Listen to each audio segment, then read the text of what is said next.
Okay, there's all kinds of evidence we could gather, but where should we start? Now we know a couple things.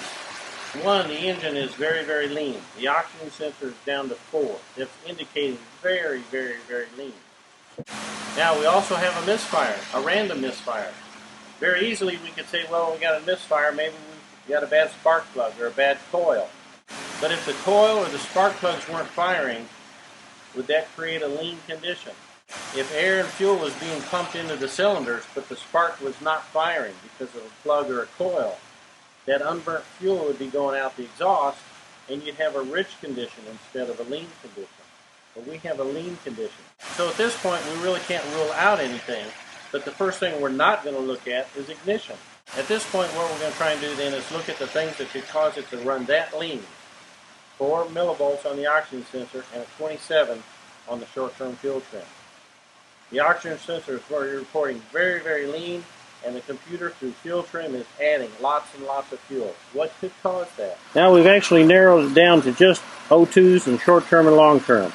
So I want to actually look at my O2 sensor and my short-term, sensor 2, and the long-term.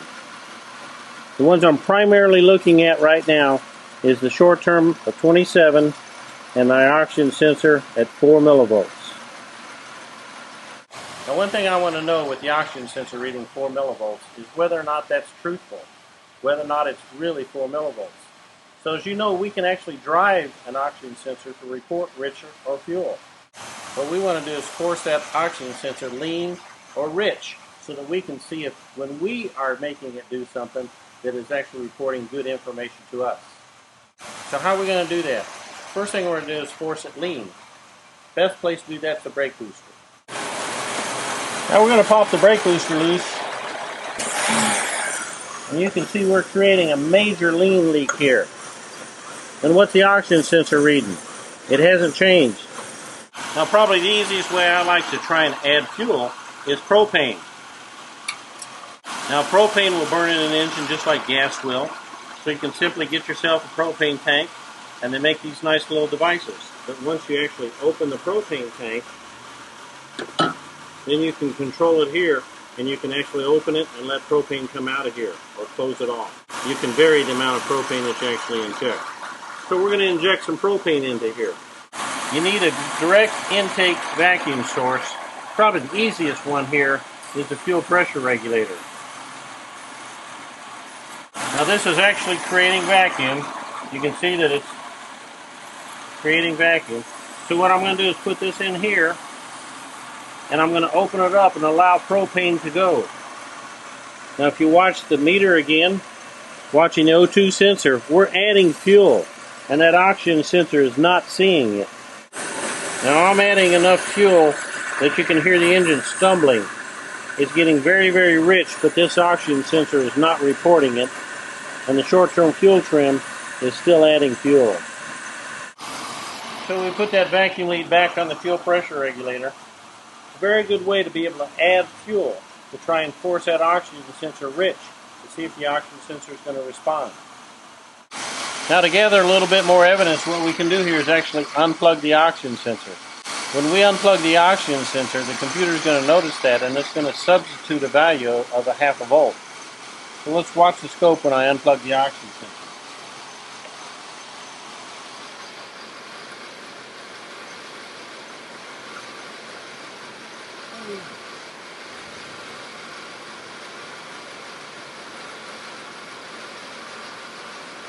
Now I unplugged the oxygen sensor, and you can see it immediately went to 447, or about 0.5 volt. And you saw the response there.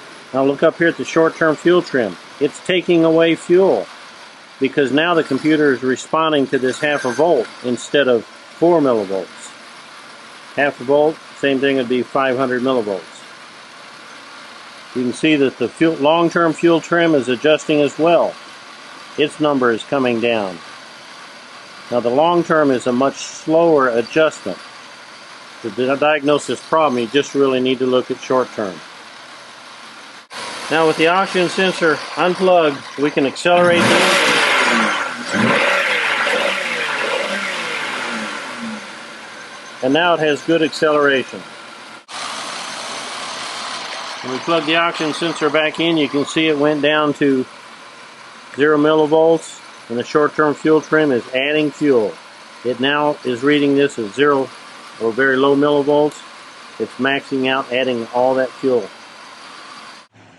So we've road tested, confirmed the complaint, we've looked at all the data, we've gathered evidence, and we found some very clear and convicting evidence that that oxygen sensor is not reporting, even when we try and force it to.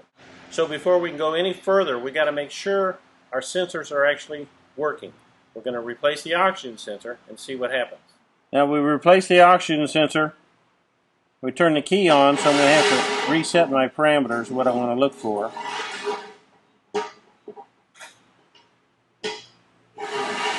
Now I've got my oxygen sensor. As you can see, it's reading 450 millivolts. Before it was reading 4 millivolts. Short-term fuel trim is 0. Now I'm going to actually turn them into graphs.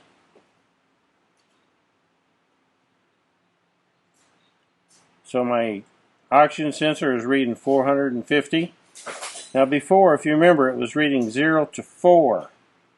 Now this is a plotting graph, so it's going to plot between its high and low. Our minimum is 440, 460, and the maximum, or 447, so it's going to actually plot that. Before it was reading 0 to 4 because that's the only voltage that it was actually plotting. That's all it read. Our short-term fuel trim is 0. Now let's start the car and see what happens.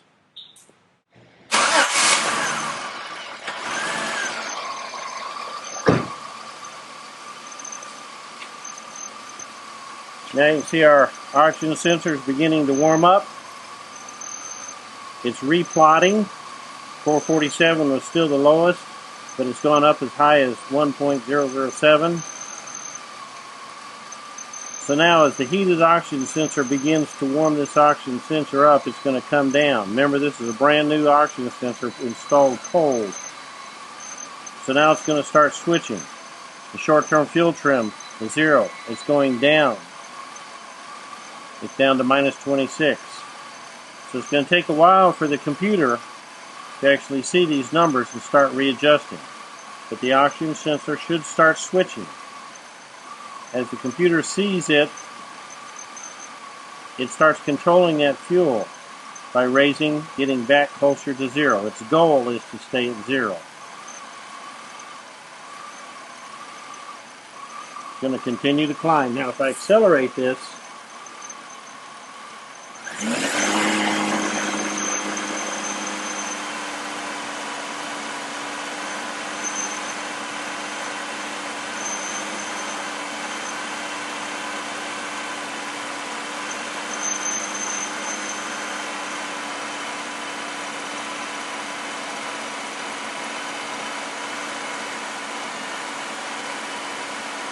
as you can see, as I accelerate it, my oxygen sensor is switching, and the short-term fuel trim suddenly went to pulling away fuel because I accelerated it. I immediately dumped some fuel in there.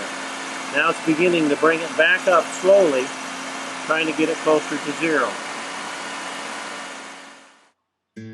The oxygen sensor was reporting an extremely lean engine, so the computer was adding fuel in an attempt to balance the fuel mixture. This was causing poor fuel mileage, random misfires, and no power. A new oxygen sensor fixed it. The point of this whole video series is to point out the fact that we need evidence. We shouldn't just throw parts at it because we have a hunch. We need to understand the system, get the knowledge, gather the evidence, and let the evidence lead us to the problem.